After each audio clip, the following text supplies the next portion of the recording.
Yes, Jack, mate. What's happening, brother? You good? Mate, you all good? Yeah, all good, my mate. How's things? Yeah, not too bad, mate. Not too bad. Getting on, just getting on. Cushy, mate. How you feeling in camp? You're in camp now, obviously, for BKFC 37 in London. Yep, yep. How's it all going? Yeah, everything's going fine. Everything's going really fine, mate. So we've still got 5 weeks to go. I'm fit now, and in 5 weeks' time, I'm going to be even fitter. So, yeah, I'm ready. I'm ready to go now, to be honest. Yeah, and is it true now you've starting to work part-time now? Was that right, to focus more on your training for this camp? That's it now. Yeah, I've managed to kindly put myself in a position where I can just, I can work 3 days a week. And I've chose to work the weekend so I can just smash out the week training. I can still train on the weekends as well, but Yeah. but yeah, it just works out better for me. It gives me more family time. Still obviously brings in a bit of money. I can't obviously stop work completely, but yeah, I can train like a full-time athlete now. So Yeah, it's good, mate. It's good because I suppose it is hard for fighters who are working a full-time job and then having to go to the gym and that, and then work around the family as well at home. It's not easy, is it? No, it's not easy at all. It's not easy, but it's the thing is, I'm still gonna get, even though I'm not going to work now, I'm still gonna get up at 5 in the morning, go to the gym at that time in the morning, get it done, because it sets your day right. Do you know what I mean? There's nothing worse than when you wake up and you think, oh, I'm not going to work today. I haven't got to. You just start getting lazy. You get that lazy mentality. So I've just said, right, so we'll carry on doing what we're doing. We'll get in the gym at 5 in the morning like we normally do. We smash out our training.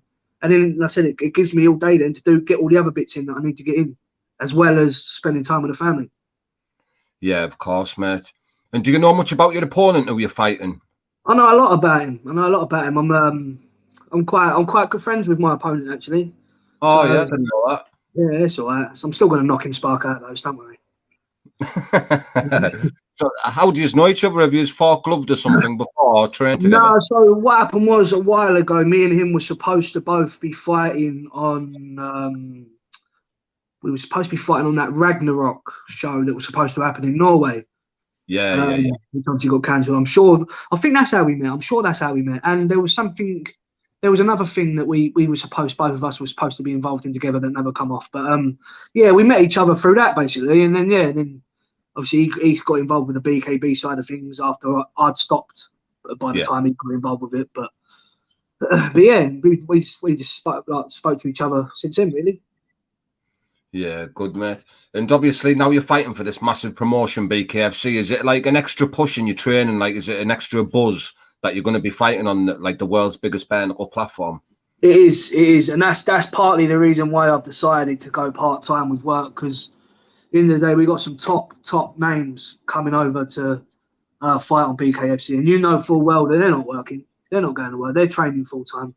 So, like I said, I decided to make that sacrifice and give it a good crack as well. So then that way, I'll leave no stone unturned now. Do you know what I mean? Yeah, definitely, mate. And is that your aim now, just to chase your way up and fight for the belt one day? That's it, mate. That's it. I'm hoping I said when I first started all this, I said I'm not gonna be one of those guys that comes straight in and be like, I want a title fight. I know I've got to earn my way there, but I intend to do that over the next couple of years, is earn my way there. So. Yeah, Kushti. And you're not far from Crystal Palace, are you? No, it's about 40 minutes away. About 40-minute drive from my house. So yeah, it's a nice local event, to be fair. Makes a change. Will this be the closest you've fought to home on a bare knuckle show? No, the closest bare knuckle fight I had was in Rochester. That was on a boxing show though, but I had a bare knuckle fight. So yeah. But yeah, so I mean, this shows kind of the same sort of distance from my house to the O2 for when I fought on BKB. So yeah. So yeah. Is there any fights that you'd actually like you get through the fight that you've got in front of you? There must be a fight that you've got in your mind that you're after. Yeah, either Greg Hardy or Ben Rothwell. Yeah, where would you want that, in the UK or in America or either? Either, I'm not bothered. I mean, I'd love to go over to the US to fight, but I know that they want to come over here and fight as well. So, I mean, wherever it happens, don't make a difference to me. I'll be happy either way. But yeah, I want Ben Rothwell more than I do Greg Hardy. Yeah, what do you think of Greg Hardy turning over to bare knuckle? Obviously, he's a big man, isn't he? And he can box and he can do bits, mate. Do you think he'll do well in the bare knuckle game? Yeah, I think he'll be dangerous. Yeah, he will be dangerous, definitely, 100%. I'm not just because I want to fight him. I'm not taking nothing away from him. Yeah, he's a dangerous man. He's big. He's heavy-handed. But it's all going to come down to how well he's going to be able to take a shot without a glove on. That's what it's going to come down to. Yeah, like you said on the interview with me, like he's doesn't know like what to expect yet, and he's saying he can't just dip his toe in there. He has to go in there and basically bite on his gum shield and go for it. Exactly. But no, it'd be good. I'm looking forward to seeing his debut actually. Yeah, how tall is he? Because is he as tall? Are you taller than Greg Hardy, or is he taller than you? No, he's taller than me. I think he's about 6'5". I'm 6'3". So. Yeah. Oh well. So, yeah, not a massive difference. There's 2 inches is nothing really. So. It's getting juicy now, like, isn't it? All this bare knuckle game with all these superstars turning over. It is. You've got some big names coming over. I like it. It gives us more. I mean, because these guys that have come over for the UFC, they've already made a name for themselves. A lot of people in the fight world know who they are. No one knows who we are yet. But it gives like the Rocky, gives you that kind of Rocky vibe where the underdogs are getting a chance to shine. Do you know what I mean? And we're gonna, because there are hundreds of men out there that will beat people that are in the UFC or in these top organizations, but just never get the chance to get to prove it. Yeah, definitely, mate. And obviously, with your fight, you were a boxer. When you changed over to boxing, it was the BKB rules. So, how's your transition been in your training from moving from the BKB to the BKFC with the clinch work and everything? I mean, my trainer's he's when it comes to knowledge with fighting, he's absolutely phenomenal. He's a phenomenal boxer himself, but he also does grappling. He also does MMA, so he knows how to mix that all in with sparring and all that sort of stuff. And to be fair, even when me and him, all the time, because he spars, he's my main sparring partner as well as my trainer. Right. Every time we spar and we get tangled up, we work in the clinch. We still throw shots. We still work each other in the clinch. We don't just break. You know what I mean? We've always done that, even when I was fighting for BKB. So it's got to be a natural thing for me. Yeah, and are you going to be doing some sparring with any other people off like YouTube in the bare knuckle game or out in your camp? Are you going to be traveling and doing it? I mean, me and Matt Legg have spoke about sparring each other. So everyone who don't know who Matt Legg is, he obviously fought Anthony Joshua and James Toney and them kind of people. We've said about sparring. Paul Venice, he's another guy that I think that he's actually. I think he's got a hand injury at the moment, but once he's got his hand sorted, I think he may even be coming over to BKFC. So, I mean, we've said in the meantime we're going to spar each other and help each other out, but we've also said that could be a potential fight as well because he's from Middlesbrough. So he lives near me, Paul. He was going to turn over before, but he just as he was going to turn over, he'd done some damage to his hand. Yeah. I mean, I speak to Paul quite regularly, so. But we have said, look, the chances of us fighting would is quite strong. So, but it is what it is, isn't it? Fighters fight. Yeah, is it? The other day on YouTube as well. Is it set in date now? You're going to be having a bare knuckle fight with Matt Legg? No, it's because obviously where I've signed the contract with BKFC, there's a like a clause in there about fighting on any other organisations and stuff like that for a certain period of time. And I mean, I think I think if I sat down with Andy and spoke to him and explained it all, and it didn't interfere with any other shows that he had lined up, then maybe it might be okay. But I would need to get the all clear from them first because I'm not ruining any opportunities I've got with BKFC. They're the way forward. So. Yeah, I suppose Matt Legg could give it a crack at getting on the BKFC, couldn't he, with his resume, mate? What he's done. Yeah, he could, and I've told him this as well. But it's all down to him. He said that because he's had a bit of time out, he wants to get back in training. He wants to get back sparring. He wants to see how he feels once he's getting punched in the face again. And then he said that he'll go from there. What he decides to do from there. So. Yeah, Kushti. Have you got any predictions then for March? What you're going for? Knockout. Straight away. First round, knockout. Class. Yeah, and thing is as well, I've already told Charlie this as well. I said I'm going to knock you out. You know that, didn't you? And he's like, yeah, well, we'll see. So, Class. Yeah, first round. I'm looking forward to it. Is there anything that you want to share with us, mate, that's coming up, or any sponsors are out you want to give a big up to? Yeah. I'll shout my sponsors out. Yeah, Moogs Tattoos, JWS Barbering, SGK's Bullies.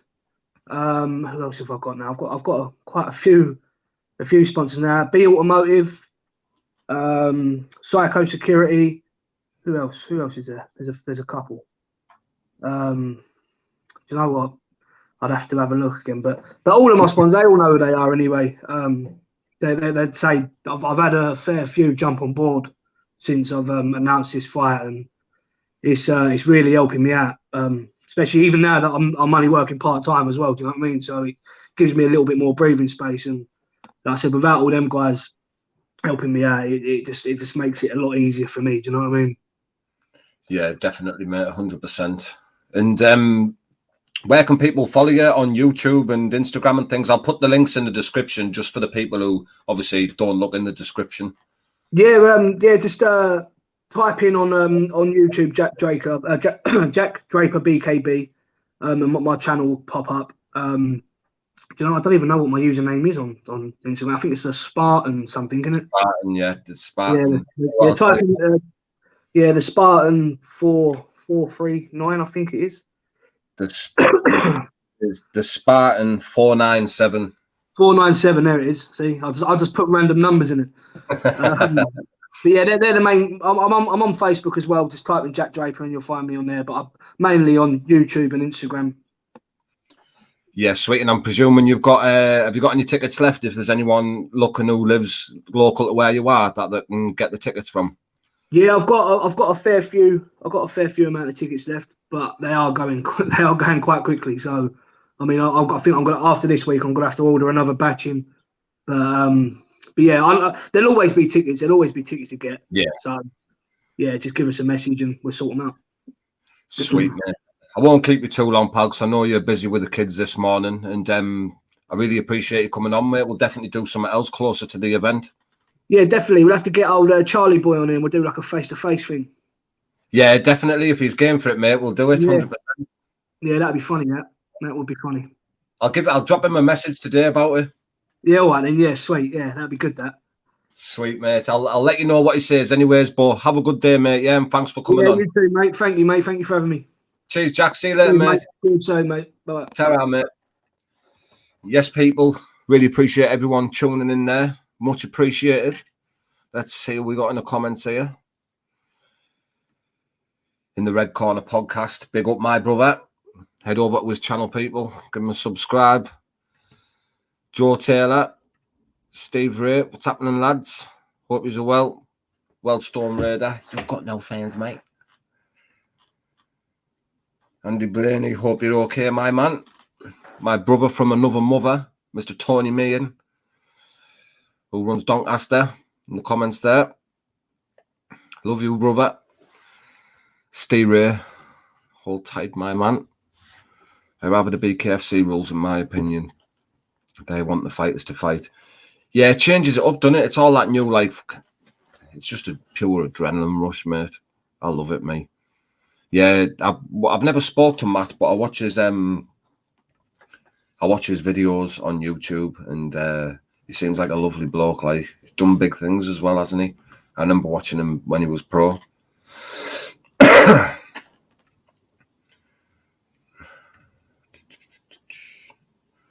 Big up the fuse. Cheers, Stan. Hope you're okay, mate. What he's all saying, like, what he's been up to today. I'm going to put all Jack Draper's links in the description as well once I end this live, so you can head over there and give his journey a follow. But what he's up to, people? What's going down?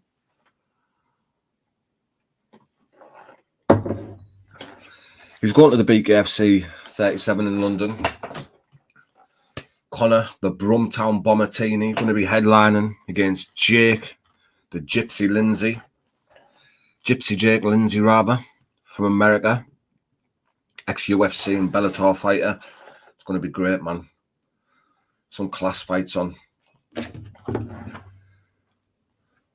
hard to remember them, to be honest. I'll say some of the fights out to you now.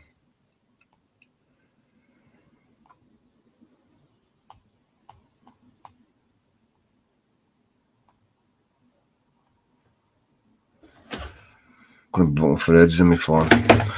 I'll do a video. I'll end this video and then do another one on it.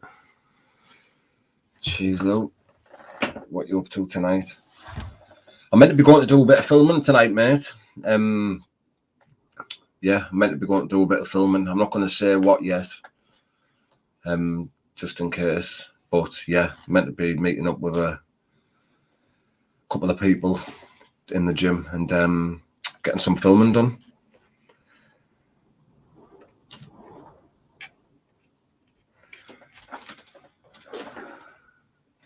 I'm man with a mad 6-month-old pup that won't stop nipping me. What pup is it, Steve?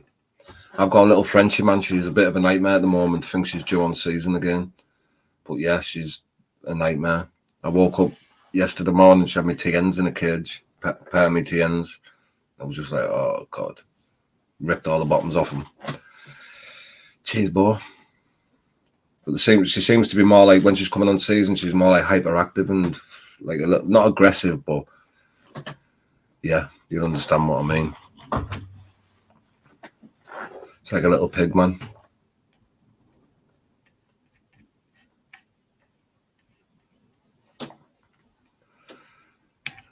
I'm going to end this live, people, and jump on another one.